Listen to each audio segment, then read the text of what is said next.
Hi everyone, in front of me I've got a ZTE Blade V40s, and let me share with you how to show battery percentage on the status bar in this device.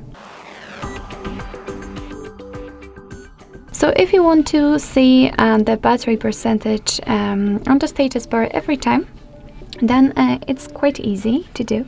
Let's enter the settings, and here we have to scroll down to find the battery. Let's tap on it. Now we have to tap on more settings, and as you can see here we've got the battery percentage option. Let's tap on it, and we've got 3 different options. If you do not have the battery percentage displayed, then probably and almost for sure you've got this option, don't display the battery.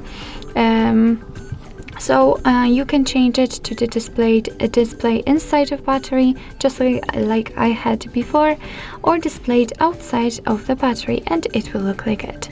So it's of course up to you which option you'd like to use. So basically that's all. This is how to show battery percentage on the status bar in your ZTE Blade V40s. Thank you so much for watching. I hope that this video was helpful, and if it was, please hit the subscribe button and leave the thumbs up.